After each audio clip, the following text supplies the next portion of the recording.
Hello आसतु आज आम शिला माछ को टमाटो देकी तैयारी करवा फ्राइड राइस स्पेशल टमाटो देकी करवा। मु फास्ट शिला माछ को भल से धोईदेवे।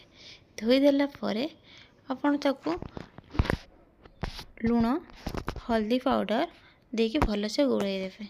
गोलई देला गैस रे गोटे पैन बसैबे। बसला आपन तेल देवे। आपन एटी सोरिष तेल यूज करि पारंती। मु रिफाइन तेल यूज करछि। आपन सोरिष तेल भी भाजी पारे। माछ को सब तेल गरम होला परे माछ को सब फ्राई करदेवे। रेड कलर होला परे रेड ब्राउन होला परे भल से भाजी गला परे आपन ता गोटे जगह को काट नेबे। आपन सेही करेई रे सेही तेल करेई रे आपन प्याज को पकेबे।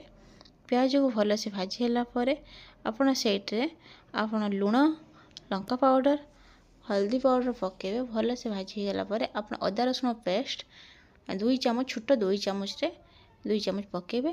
अदा रसुण पेस्ट भल से भाजी हो भल से मसलाटा हो सारा पर तेल छाड़ी आसला पर टमाटो जे काटिक रखी थे आम 3-4 टमाटो मुझे टमाटो दे खाली करछी बोली 4 टमाटो पकईची। आपन 4टा टमाटो पकेबे। पकई सारा पर भल से टमाटो को करी लगे करिवे तरकारी हो सारा पर आपन से धनिया पाउडर और जीरा पाउडर पकेबे। कटा होता कंचा लंका भी पकेबे। पकई भल से मसलाटा प्रस्तुत करेंगे।